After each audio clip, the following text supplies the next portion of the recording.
After 5 years of marriage, Nathan still looked at me like I was an afterthought.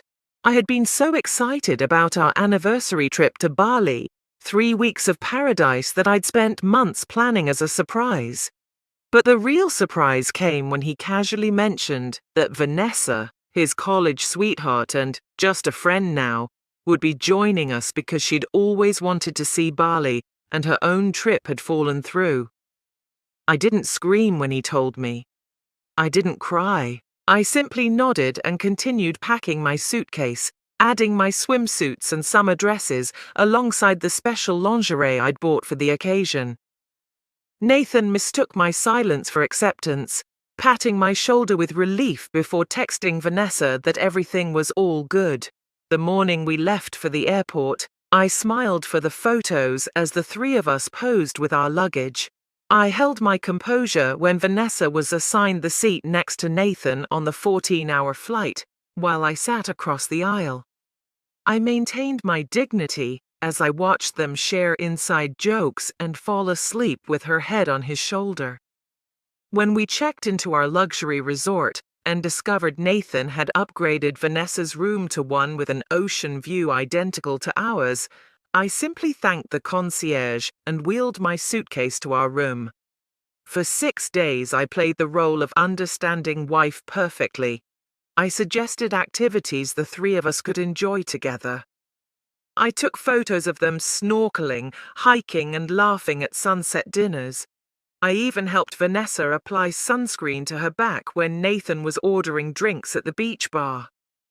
On the 7th day, while they were on a diving excursion I'd opted out of, I disappeared.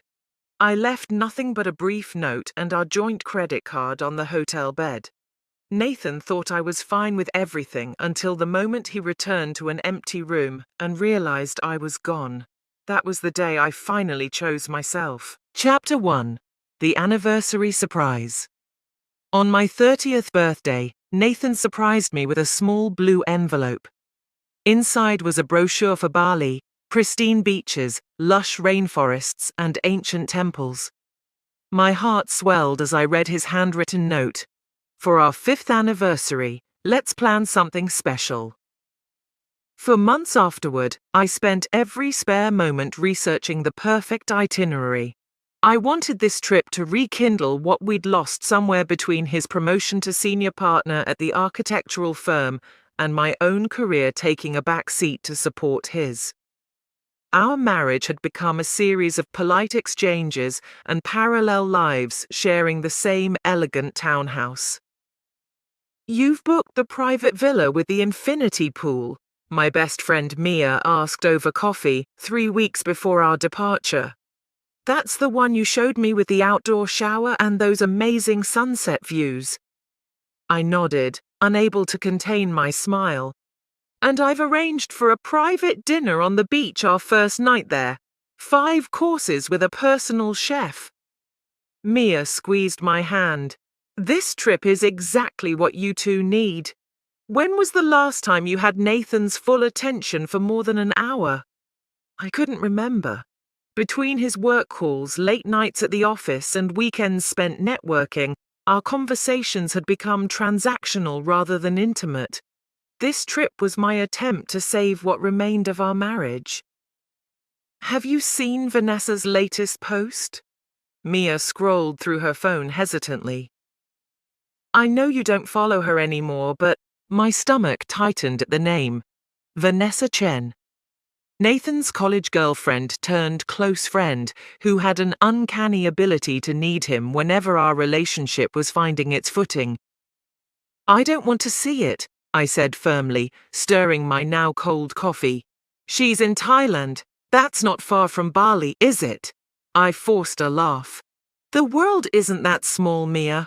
Anyway, Nathan hasn't mentioned her in months." That should have been my first warning. 2 days later, I was arranging my new sundresses in the closet when Nathan came home early from work, looking unusually nervous. "Emma, we need to talk about the trip," he said, loosening his tie and sitting on the edge of our bed. My hands stilled on the fabric. "Is everything okay? Did something happen with your leave approval?" No, everything's fine with work." He rubbed the back of his neck, a gesture I knew meant he was uncomfortable. It's about Vanessa.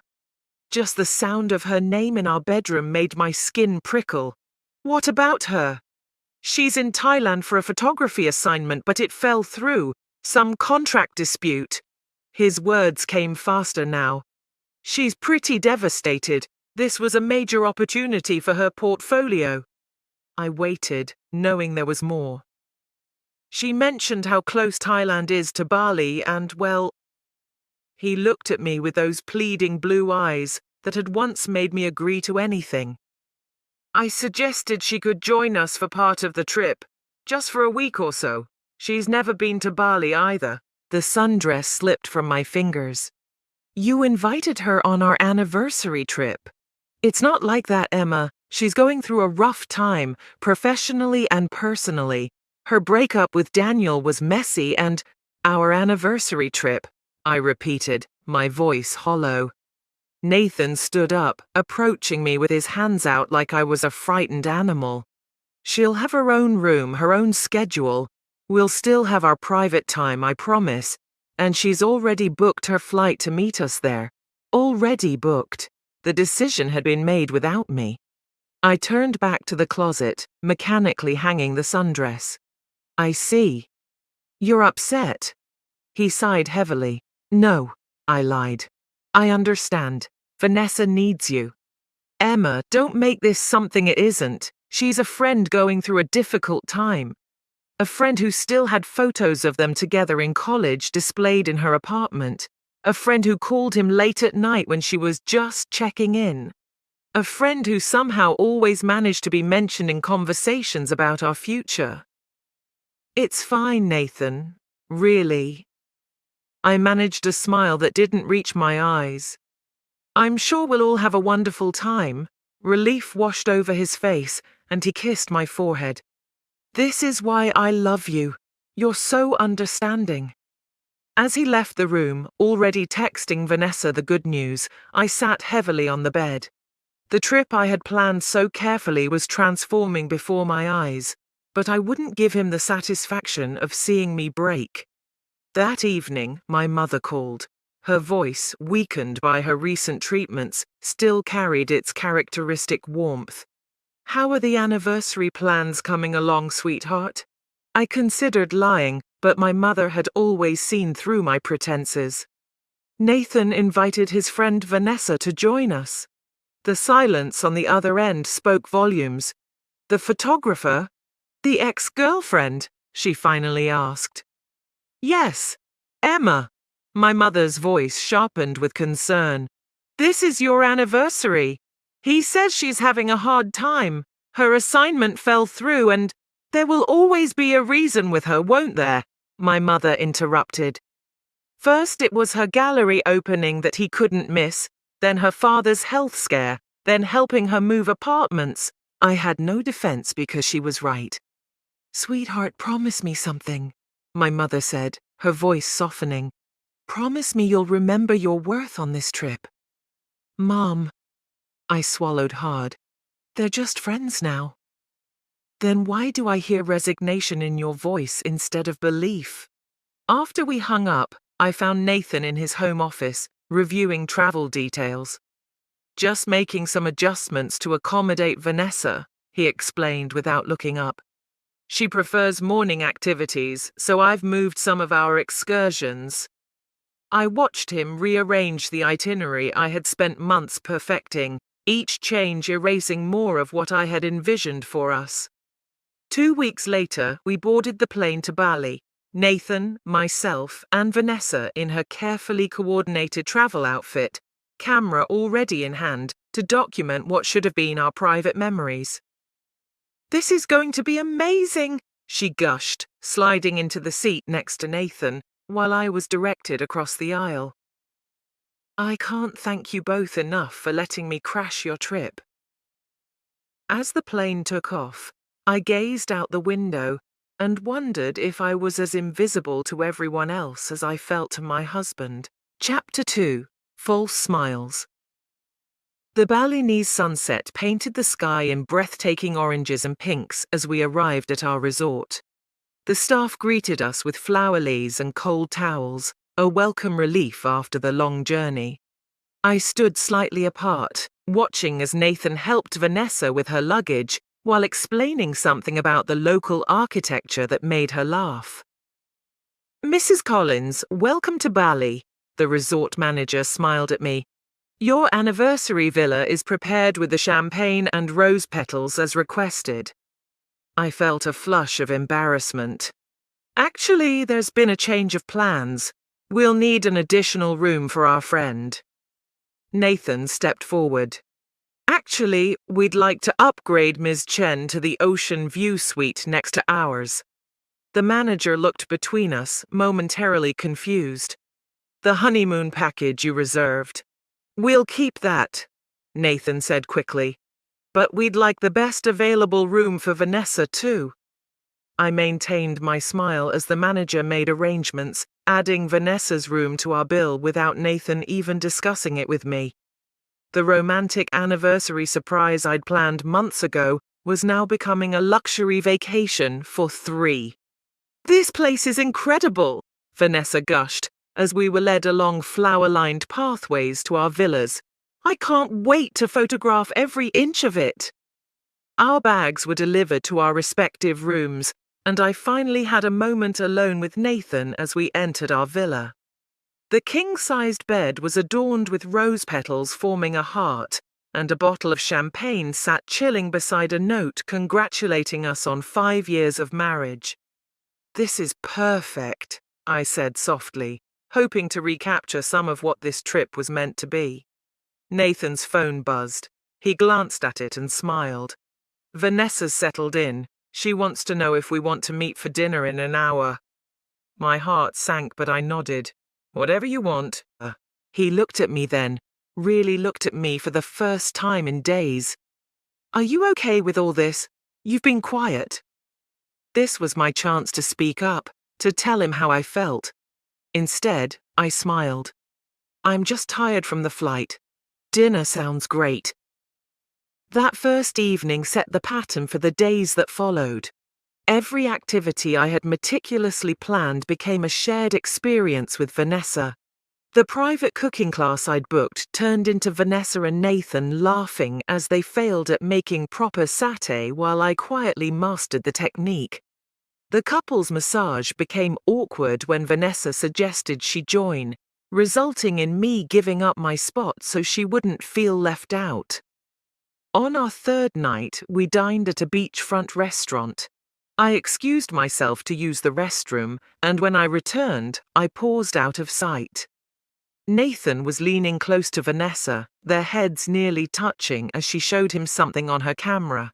His hand rested casually on her bare shoulder, and the intimacy of the gesture made my stomach clench. "This one's my favorite," I heard her say. "Look at the way the light hits the water." "You've always had an amazing eye," Nathan replied, his voice warm with admiration. "Remember that weekend at Lake Tahoe when you took that sunrise shot that won the campus competition?" "How could I forget?" "We barely slept that night," she laughed, a private joke I wasn't part of. I stepped back into view, and their posture changed immediately. Nathan sitting straighter, Vanessa's smile becoming more polite. The performance was for my benefit, but the genuine moment had been for each other.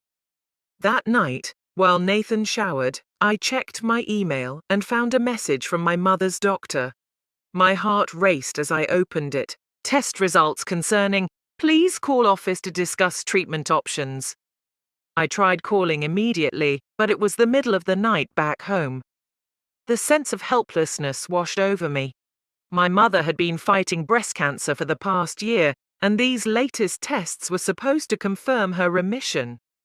When Nathan emerged from the bathroom, I sat on the edge of the bed, phone in hand.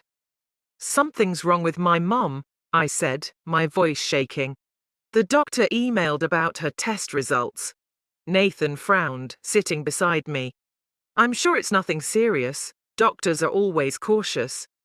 The email said concerning results. "I need to call them, but it's 2 a.m. at home." He put his arm around me. First thing tomorrow, you can call. There's nothing you can do tonight. His logic was sound, but his comfort felt hollow. Before I could respond, his phone chimed with a text message. He glanced at it, then stood up. Vanessa found this night market she wants to check out. Apparently it's only open tonight. He was already reaching for his shirt. You should get some rest. I know you're worried about your mom. You're going out? Now? I couldn't hide my disbelief. You just said you need to sleep, he reasoned. And there's nothing we can do about your mom until morning. I won't be gone long. Without waiting for my response, he finished dressing. Text me if you hear anything, he added before disappearing out the door. I sat alone in our anniversary villa, surrounded by rose petals that were beginning to wilt in the tropical heat. Opening my suitcase, I pulled out a small box containing the anniversary gift I'd brought for Nathan, a vintage compass engraved with our initials and wedding date. The inscription read, "So we always find our way back to each other." How naive I had been. My phone lit up with an Instagram notification. Vanessa had posted a new photo, she and Nathan smiling broadly at the night market, streetlights illuminating their faces. The caption read, "Midnight adventures with my favorite travel buddy. See Bailey nights, just like old times." I turned off my phone and stared out at the moonlit ocean. For the first time since we arrived, I allowed myself to cry, silent tears that no one would see or remember. By morning, I had made my decision. Chapter 3: The Decision. Morning arrived with golden sunlight streaming through the villa's windows. Nathan's side of the bed was empty. He had returned late and left early for a sunrise hike with Vanessa. He'd left a note. "Didn't want to wake you. Back for breakfast. N." I called my mother's doctor as soon as the office opened. The news wasn't what I had hoped. Her cancer had returned, more aggressive this time. Treatment needed to begin immediately. "Should I come home?" I asked, my voice trembling. "It would be good for her to have support," the doctor replied gently. "The next few weeks will be difficult." After hanging up, I sat motionless on the edge of the bed. My mother needed me, and here I was, thousands of miles away on an anniversary trip that had become a painful charade. I sent Nathan a text. "Need to talk, important news about Mom." His response came an hour later. "Back soon." I waited, packing and unpacking my toiletries, rehearsing what I would say. When the door finally opened, Nathan entered with Vanessa, both flushed from their hike, matching water bottles in hand. "The sunrise from Mount Batur was incredible," Vanessa gushed.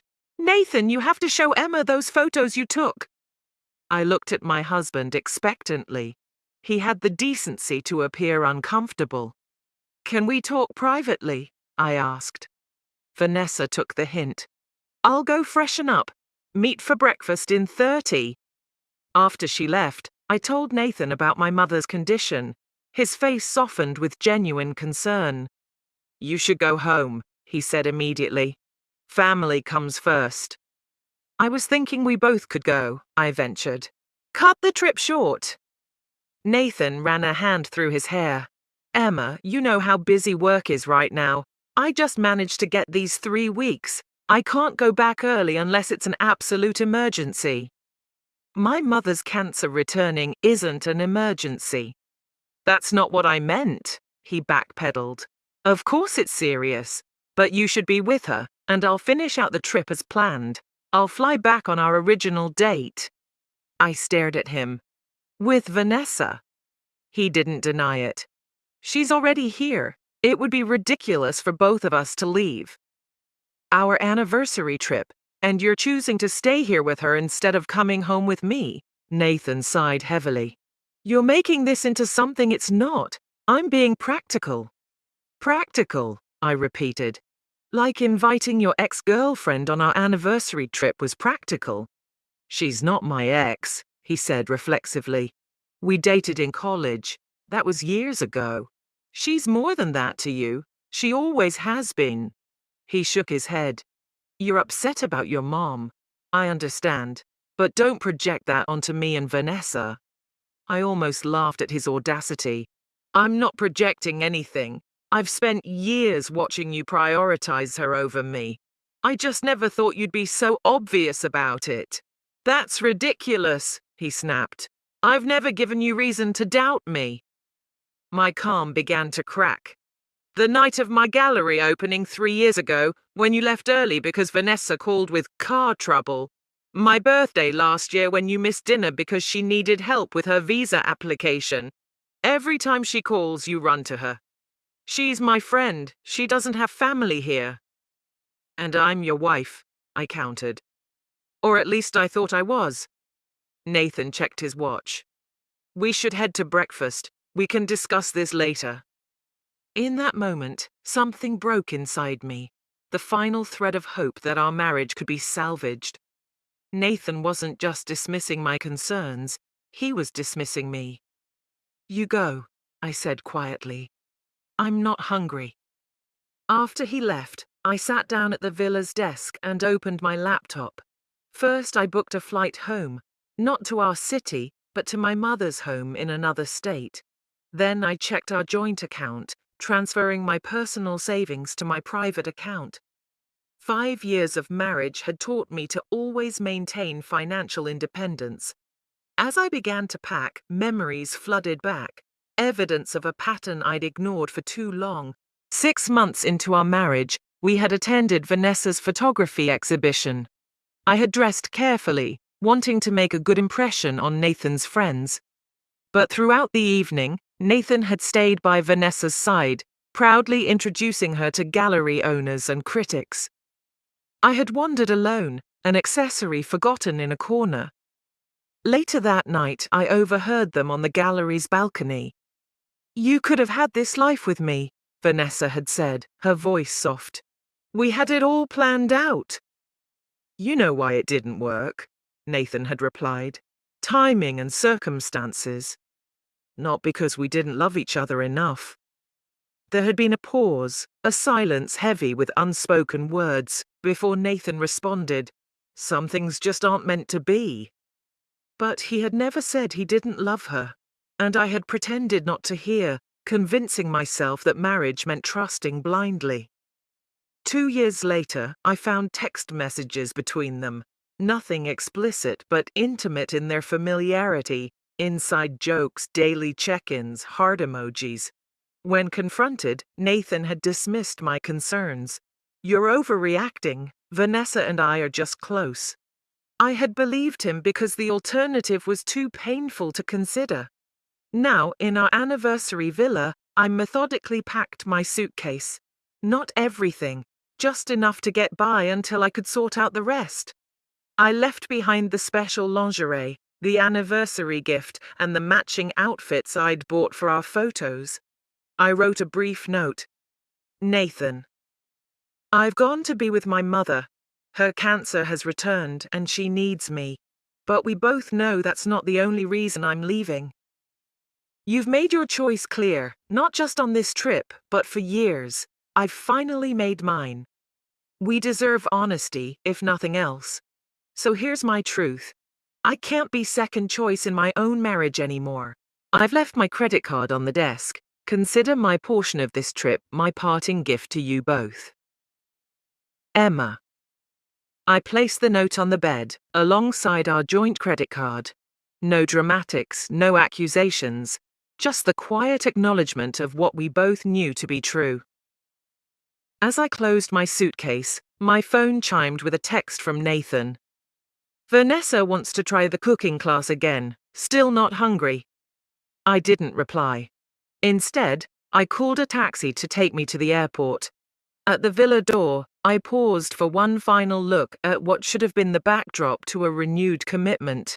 The rose petals were brown at the edges now, the champagne flat in neglected glasses. I closed the door softly behind me and stepped into the humid Balinese morning, finally choosing a path that wasn't shadowed by someone else's presence. Chapter 4. New Beginning. The small house on the outskirts of Portland was exactly as I remembered from childhood visits, a weathered blue cottage with white trim and flower boxes beneath every window.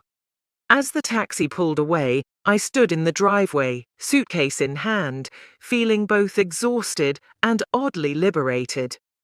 My mother opened the door before I could knock, her thin frame swallowed by a cardigan despite the summer heat. "Emma," she whispered, her eyes widening. "I thought you were in Bali. I came home early." I stepped into her embrace, inhaling the familiar scent of lavender and home. "I'm where I need to be." Inside, the house was just as I remembered, cozy and lived in, with my mother's watercolor paintings adorning the walls. She had been an artist before illness dimmed her creative spirit. "Where's Nathan?" she asked, settling into her favorite armchair. I placed my suitcase by the stairs. "Still in Bali." Her expression sharpened with understanding. "With her?" "Yes." No additional explanation was needed. My mother had always seen through the polite facade of my marriage. "I've left him," I said simply. "Or at least, I've left." She reached for my hand. "Tell me everything, but first you need tea and rest. You look exhausted, sweetheart." That first night in my childhood bedroom, I slept deeply for the first time in weeks. No pretending, no performing, no monitoring my facial expressions for appropriate reactions. Just quiet and peace. Morning arrived with sunlight filtering through lace curtains and the sound of birds outside my window. For a moment, I forgot everything. The failed anniversary trip, Nathan's betrayal, even my mother's illness. Then reality settled back in, but alongside it came a strange sense of calm. My phone, which I turned off during the flight, showed dozens of notifications when I finally powered it on. 23 missed calls from Nathan, 17 text messages, and 5 voicemails. The first had come approximately 4 hours after I'd left the villa. "Emma, where are you? We came back for lunch and you weren't there. Call me back." His tone was more annoyed than concerned. The second came 2 hours later. "This isn't funny, Emma. The resort staff haven't seen you. Is this about your mother? Call me immediately." By the third voicemail, panic had crept into his voice. "I've checked with the airlines. Your name was on a passenger list. You actually left. Without talking to me. Emma, this is completely irresponsible. What am I supposed to tell people?" The fourth message, left at 3 a.m. Bali time, revealed the first crack in his composure. "Please just let me know you're safe. I don't understand why you do this." The final voicemail from just an hour ago.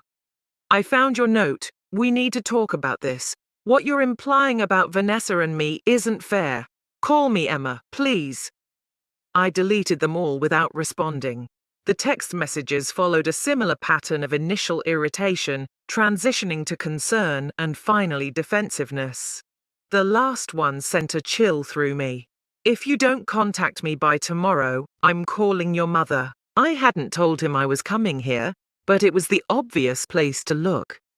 Nathan had always been resourceful when motivated. Downstairs, I found my mother at the kitchen table with a home nurse reviewing medication schedules. The reality of her condition hit me anew. She was frailer than I'd realized over our video calls, her once vibrant eyes now surrounded by dark circles. "You didn't tell me how bad it was," I said after the nurse left. She shrugged. "What good would worrying you have done? Besides, you had your anniversary trip to enjoy." I couldn't bring myself to correct her, to explain that the trip had been anything but enjoyable. Instead, I took over preparing her breakfast, a simple task that felt purposeful and right. "Your phone's been buzzing," she noted. "Nathan?" "Yes. He found the note I left." "And you haven't called him back?" I cracked eggs into a bowl, focusing on the task. "I have nothing to say yet."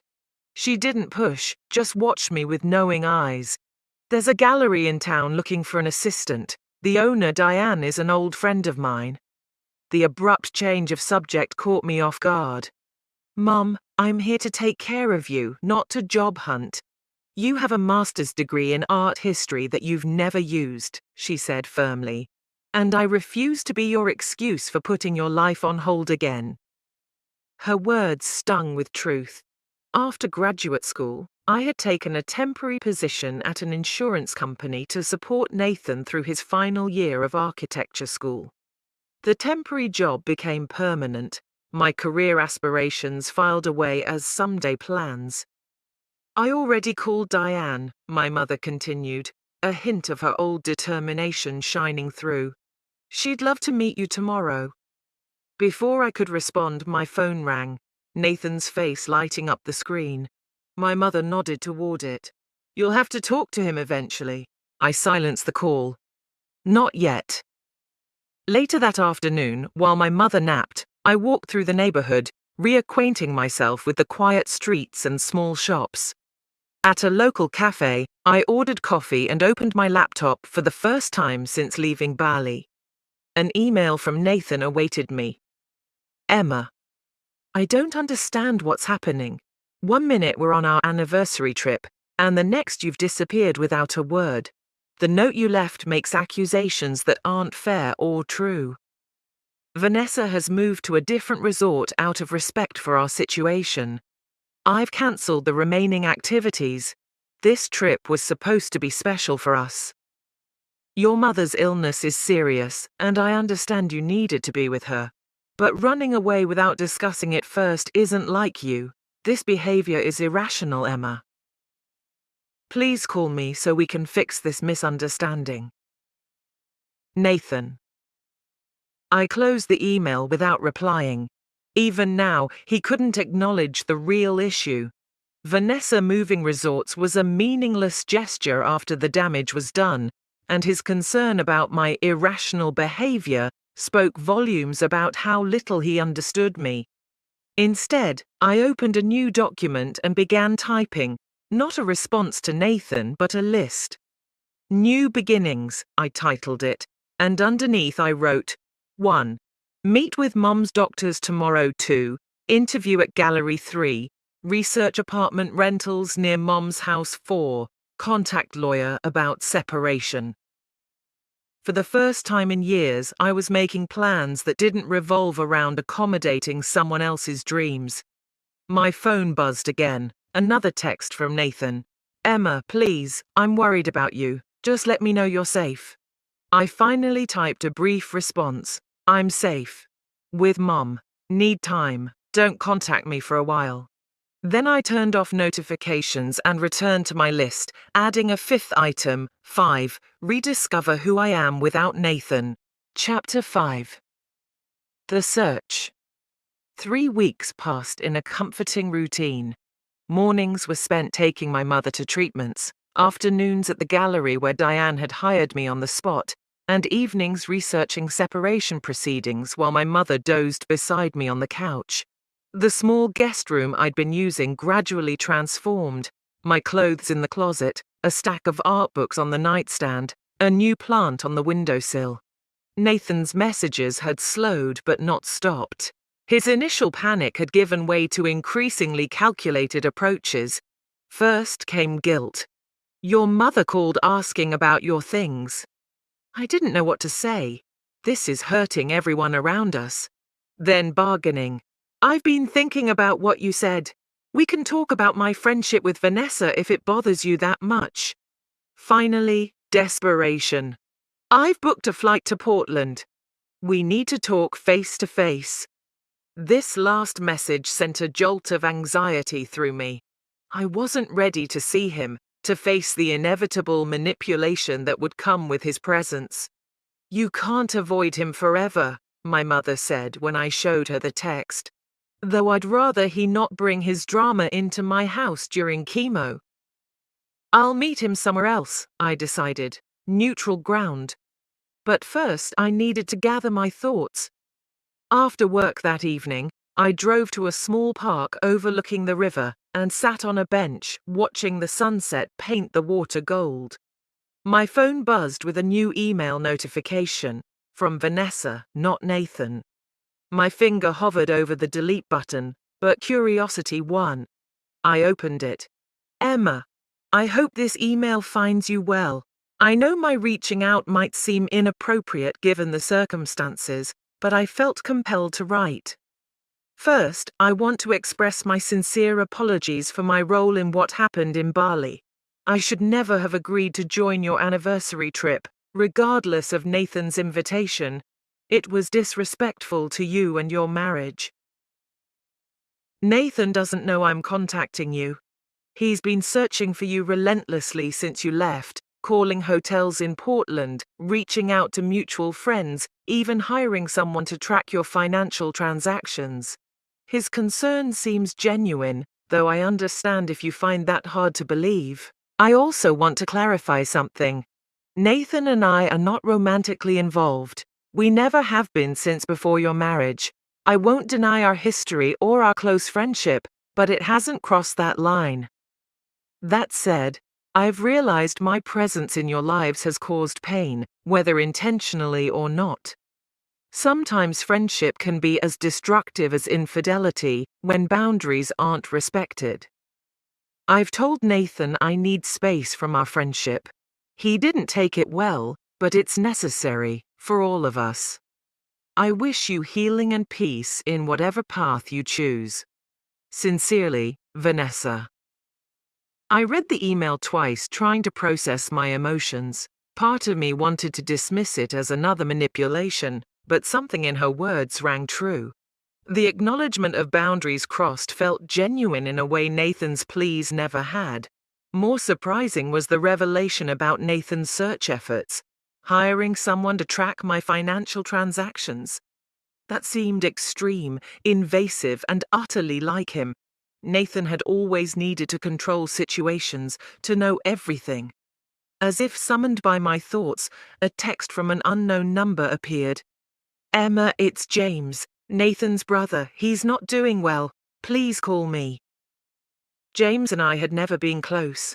Where Nathan was calculated and ambitious, James was straightforward and kind. If he was reaching out, the situation must be serious. I called him immediately. James? It's Emma. Thank God, he breathed. I wasn't sure you'd respond. What's wrong with Nathan? Physically, nothing. But mentally, I've never seen him like this. He's not sleeping, barely eating. He showed up at my apartment last night at 2 a.m., looking like he hadn't showered in days. That doesn't sound like Nathan, I said cautiously. The man I knew was meticulous about appearances, especially in crisis. Exactly. Whatever happened between you two, it's broken something in him. He keeps saying he didn't understand until it was too late. I closed my eyes, fighting the instinct to feel responsible for Nathan's state. James, I can't come back just because he's struggling. Our marriage has been broken for a long time. I'm not asking you to come back, he clarified. But he's flying to Portland tomorrow. I thought you should know that he's not himself. After hanging up, I sat watching the river flow, remembering another conversation with James years ago. It had been at Nathan and my engagement party, and James had pulled me aside on the balcony. Are you sure about this? He'd asked, his expression serious. Nathan can be intense about getting what he wants. I love him, I'd answered simply. James had looked unconvinced. Love isn't always enough, Emma, especially with my brother.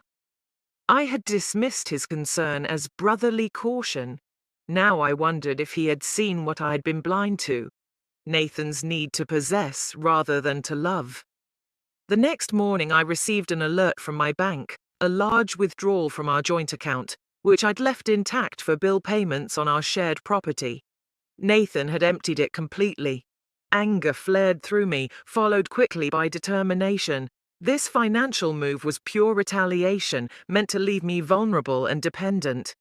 When I arrived at the gallery, Diane noticed my distraction immediately. Everything okay? You look like you've seen a ghost. I explained the situation briefly. She listened without interrupting, then made a decision. Take the rest of the day off and use my lawyer. She specializes in divorces with controlling spouses. The word divorce hung in the air. Until that moment, I had been thinking in terms of separation, a temporary measure until things became clear. But Diane's matter-of-fact assessment crystallized what I had been avoiding. There was no going back. I called the lawyer from my car, explaining my situation. Her advice was immediate and practical. Document everything, every text, email, financial move, and don't meet him alone. Public place, daylight, witnesses. I agreed to meet Nathan at a cafe downtown the following afternoon. Just before ending the call, the lawyer added, "One more thing, prepare yourself. Men like your husband often switch between tactics when they feel they're losing control. He may start with charm, move to anger when that fails, then try to make you doubt your own perceptions. Just remember your truth." That night, I dreamed of the ocean in Bali. Not the picture-perfect turquoise from travel brochures, but the deep, powerful waves I had watched from our villa in those first painful days. In my dream, I was swimming against the current, exhausted but determined to reach the shore. When I woke, I understood what my subconscious was telling me. I had been fighting against the tide of my marriage for years, and now, finally, I was finding my way to solid ground. My phone lit up with a text from Nathan. "Landed in Portland. See you tomorrow at 2. We can fix this, Emma. We always do." But some things, once broken, aren't meant to be fixed. Some breaks are actually the start of something whole. Chapter 6. Confrontation. The cafe buzzed with afternoon energy. Students typing on laptops, business people in hurried meetings, a young mother trying to soothe a fussy toddler. I chose a table near the front window, in full view of both the staff and the street. The lawyer's advice echoed in my mind: public place, witnesses, daylight. I arrived 20 minutes early to steady my nerves, ordering herbal tea I knew I wouldn't drink. At exactly 2 p.m., Nathan walked through the door. Even after everything, my heart skipped at the sight of him. He looked different. Thinner, with dark circles under his eyes, and his usually perfect hair slightly disheveled. For a moment, his vulnerability almost made me forget why we were here. Then I noticed the bouquet of white lilies in his hand. My favorite flowers, or so he thought. I had actually preferred wildflowers, something I'd mentioned several times over our 5 years together. The lilies were what he had decided I should like. What fit his image of me. "Emma," he said, sliding into the chair across from me. "You look good." His eyes assessed me, clearly surprised by what he saw. The Emma who had left Bali had been carefully put together to his specifications: highlighted hair, designer clothes, subtle makeup. The woman sitting before him now wore her natural brown hair pulled back simply, jeans and a gallery t-shirt, and not a trace of makeup. "How's your mother?" he asked, placing the lilies on the table between us. "Fighting hard," I replied. "Her new treatment is promising." He nodded, seemingly relieved to start with safe topics. "I've been worried about you both. When you disappeared in Bali—" "I didn't disappear, Nathan. I left. There's a difference." My voice was calm but firm. "I told you exactly where I was going and why." "Without discussing it with me first," he countered, a hint of the old frustration slipping through. "We're married, Emma. Married people don't just walk out on anniversary trips." "Married people don't invite their ex-girlfriends on anniversary trips either." Nathan's jaw tightened. "I've told you repeatedly, Vanessa and I are just friends." "I got an email from her," I said quietly. His expression shifted to alarm. "What? When? What did she say?" "She apologized for her role in what happened. She also mentioned you've been tracking my financial transactions." Nathan flushed. "That's not— I was worried about you. I needed to make sure you were okay. By emptying our joint account yesterday?" He had the grace to look embarrassed. That was a mistake. I was angry after talking with James. I'll put the money back. It doesn't matter. I've already closed the account. A flash of anger crossed his face. You had no right to do that without consulting me. Just like you had no right to empty it without consulting me. We stared at each other across the table, the familiar pattern of our arguments beginning to emerge. But this time, I refused to follow the script. I didn't come here to fight, Nathan. I came to tell you in person that I'm filing for divorce. He paled, clearly unprepared for such directness. Divorce? Over one mistake? Emma, that's extreme. It wasn't one mistake. It was years of me being second choice in our marriage. That's not fair, he protested. I've given you everything, the house, the lifestyle, the stability. What more could you want? To be seen, I said simply. To be chosen just once over her or your work or anything else. Nathan ran a hand through his hair, visibly struggling to maintain control.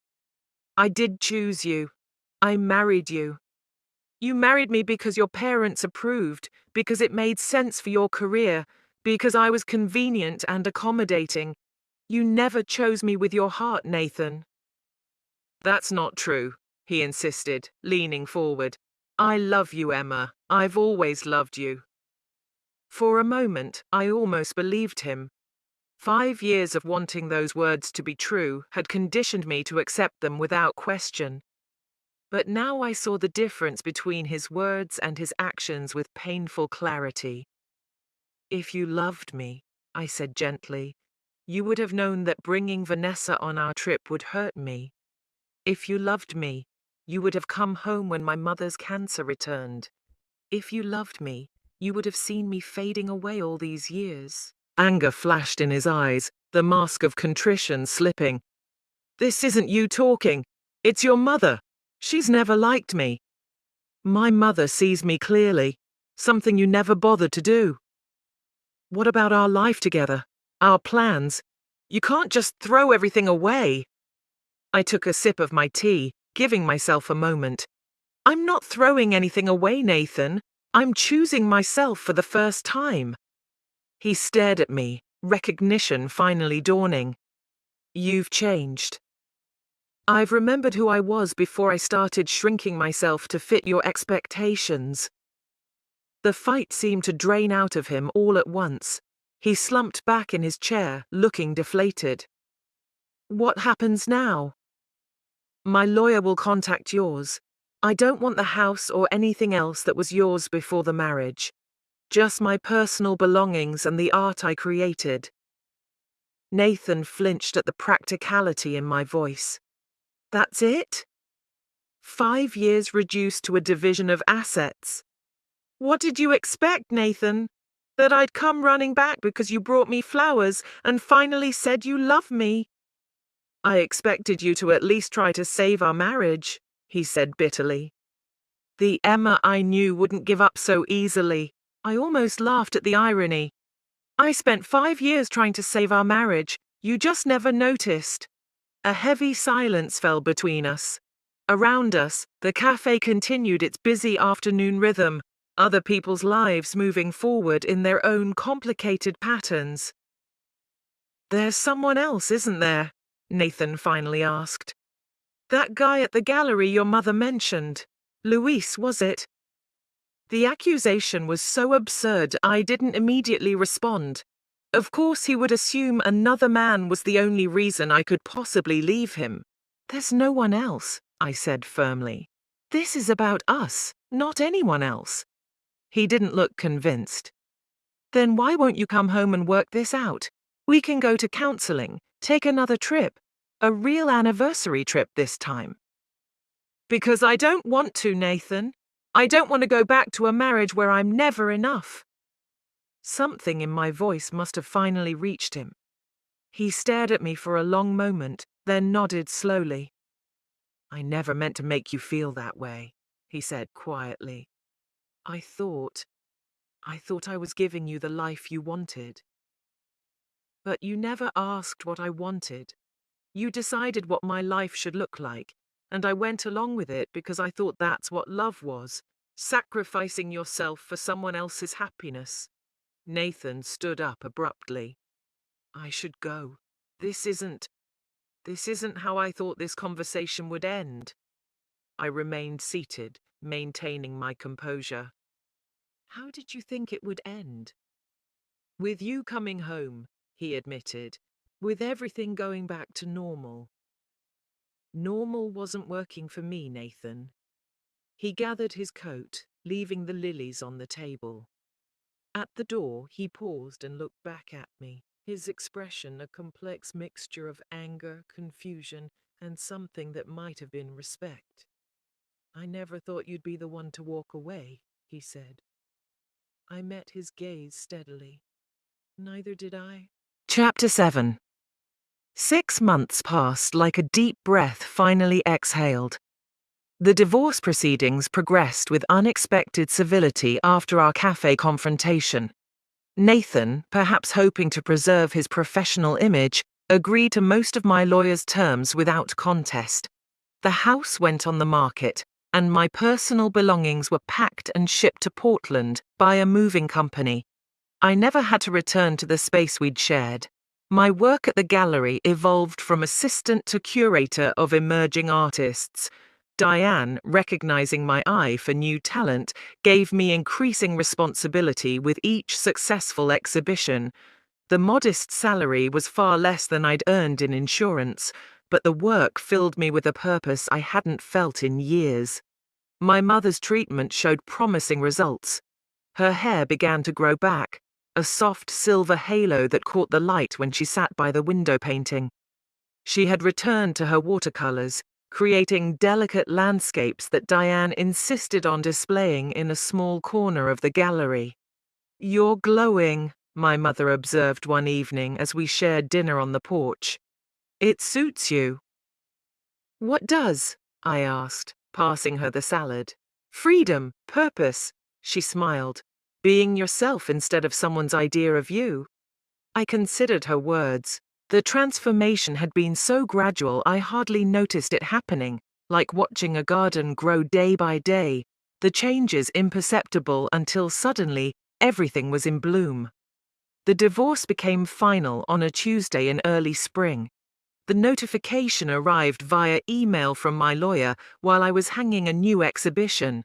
I stood in the empty gallery, surrounded by the work of a young sculptor whose pieces explored themes of confinement and liberation, and felt a profound sense of symmetry.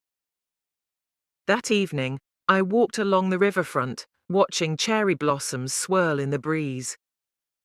My phone buzzed with a text from Nathan, the first direct contact since our meeting months ago. It's done. I hope you find what you're looking for. No accusations, no bitterness. Perhaps he too had found some clarity in our separation. I typed a simple response. I wish you well, Nathan. As I continued my walk, I reflected on the journey that had led me here. The painful anniversary trip seemed almost like a dream now, something that had happened to a different version of myself. Yet without that catalyst, I might still be living a half-life, accommodating someone else's dreams at the expense of my own. The following weekend brought unexpected closure in the form of a magazine left on my desk at the gallery. DIDN placed it there, a yellow sticky note marking a specific page. Thought you might want to see this, she'd written. It was an architectural journal featuring an interview with Nathan about his latest project, a cultural center in Seattle.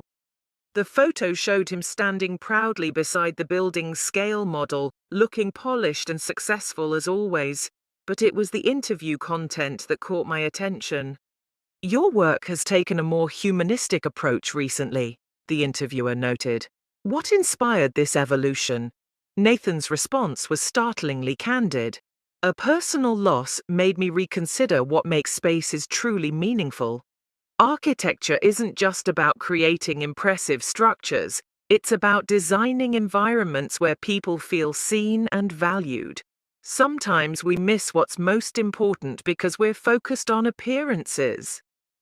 I closed the magazine, oddly touched by this glimpse into his growth. We had both been changed by the ending of our marriage, perhaps for the better. That night, I pulled out my sketchbook for the first time in years. Before insurance, before Nathan, I had dreamed of being an artist. My graduate work in art history had been accompanied by my own creative practice, something that had gradually disappeared as I adapted to Nathan's vision of our life together. The first few lines were hesitant, rusty from disuse. But slowly, the familiar rhythm returned, the connection between eye, brain, and hand that had once been as natural as breathing. I sketched into the early morning hours, filling page after page with images that had been waiting patiently to emerge. 2 weeks later, I stood on the deck of a small houseboat on the Willamette River. The realtor handed me the keys with a smile. "It's small, but it has the best light for an artist's studio," she said. "And the view changes every day." It was nothing like the sleek, modernist townhouse I had shared with Nathan. This space was quirky, imperfect, and entirely mine. The houseboat's previous owner had been a retired literature professor who had painted the built-in bookshelves in rainbow colors and installed skylights above the bed for stargazing on sleepless nights. As I unpacked my few belongings, I found the anniversary lingerie I had purchased for the Bali trip still in its original packaging. Without hesitation, I dropped it into the donation bag. Some relics of the past didn't deserve preservation. My mother visited the next day, carefully navigating the gangplank with her cane. "It's perfectly you," she declared, running her hand along the weathered wood counter. "I never understood why you lived in that sterile box Nathan called home." "I thought that's what I was supposed to want," I admitted. Success looked a certain way in his world. She settled into the window seat, where late afternoon light illuminated her face. "And what does success look like in your world now?" I considered the question, looking around at my new home, modest, authentic, alive with possibility. "This," I said simply, "creating my own space, making choices based on what brings me joy rather than what impresses others." "And are you happy, my darling?" The question caught me off guard. Happiness had seemed like such an abstract concept during my years with Nathan, a destination always just out of reach, contingent on achievement and appearances. I searched for the right word. "I'm awake, present in my own life in a way I haven't been for years. Happiness comes and goes, but this feeling of being fully myself, that seems more valuable somehow." My mother's eyes filled with tears. "That's what I've always wanted for you." Later that evening, after she left, I sat on the deck with a glass of wine, watching the river flow past. My phone buzzed with an email notification, Vanessa's name appearing on the screen. I hesitated before opening it. "Emma, I hope this finds you well. I wanted to let you know that Nathan told me about your divorce being finalized. I'm sorry for any pain you've experienced in this process. I've accepted a position with National Geographic that will take me to Southeast Asia for the next 2 years. Before leaving, I wanted to clear something from my conscience. The truth is, Nathan did love you, far more than he ever loved me. But he never understood what you needed from him because he was too afraid of losing the image of the life he thought he should have.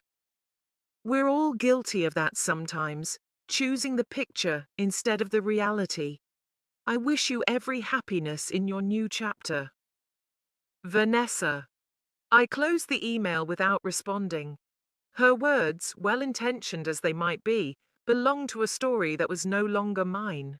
Whatever Nathan had felt, whatever he understood now, was part of a closed book. I returned my gaze to the river, where the setting sun cast long golden reflections on the water. Tomorrow, I would set up my easel by the eastern windows and begin painting again. Tonight, I would sleep beneath the skylights, under stars that had always been there, waiting to be noticed. The woman who had once disappeared from an anniversary trip had not only found herself, she had created herself anew. 1 year later, I stood in the center of the gallery surrounded by my own work, a series of paintings titled Tides that chronicled my journey from invisibility to self-discovery. The opening night crowd moved between the canvases, their murmured conversations and occasional laughter creating a pleasant hum of energy. "Sold another one," Diane announced, approaching with 2 glasses of champagne.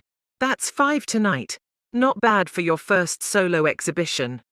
I accepted the glass with a smile. "I still can't believe this is happening." "Believe it," she said firmly. "You've earned it."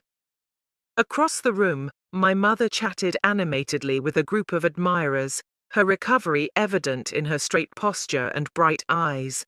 The experimental treatment had been successful beyond anyone's expectations. Yesterday, her oncologist had used the word remission for the first time. "Is he coming?" Diane asked, following my gaze to the gallery entrance. "He said he might," I replied. Nathan had called the previous week after seeing the exhibition announcement online. His congratulations had seemed genuine, if slightly awkward. As if summoned by our conversation, he appeared in the doorway. He looked much the same, impeccably dressed, confidently handsome, yet somehow diminished, as if the force of his personality had been dialed down. He moved through the crowd toward me, stopping occasionally to study a painting. When he reached the centerpiece of the exhibition, a large canvas depicting a woman swimming away from a shore toward an open horizon, he paused longest. "Emma," he said when he finally stood before me, "this is remarkable. You never told me you could paint like this." "You never asked," I replied without rancor. It was simply the truth. He nodded, accepting the gentle correction. "I see that now." We stood in awkward silence until Diane tactfully excused herself to attend to other guests.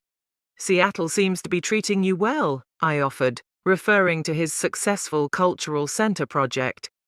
"It's a good fit professionally," he agreed. "But I'm still figuring out the personal side of things." I nodded, unsure what response he was seeking. "And you?" he asked, gesturing around the gallery. "You found your path." "I remembered it," I corrected gently. "It was always there." His eyes met mine, a flicker of the old intensity returning. "I wanted to apologize properly, for Bali, for everything before and after. I didn't understand what I was doing to you, to us." "I know," I said simply. "Do you ever wonder what might have happened if—" "No," I interrupted softly. "I don't live in what-ifs anymore."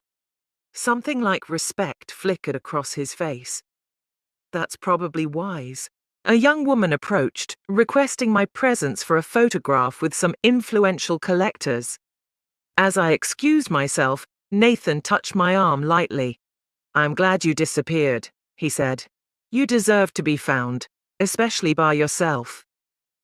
After the exhibition, I returned to my houseboat, kicking off my heels at the door and breathing in the comforting scent of home. On the small desk overlooking the river lay a journal, my newest habit, recording each day's small victories and challenges. I opened to a fresh page and wrote, "Tonight, I stood in a room full of my own creations and felt complete." Nathan came, bearing neither resentment nor false hopes, but something like understanding. The woman I was a year ago would have found validation in his presence. The woman I am now recognized it simply as the closing of a circle. Some journeys begin with a disappearance. The trick is to ensure that what emerges is more authentic than what vanished. I am not the woman who left an anniversary trip in silent dignity. I am the woman who found her voice on the other side of goodbye. If my story resonated with you, please take a moment to like this video and subscribe for more stories of self-discovery and empowerment. Have you ever had to choose yourself over someone else's expectations? Share your experience in the comments below. You never know who might need to hear your story. Remember, sometimes walking away isn't giving up. It's the first step toward finding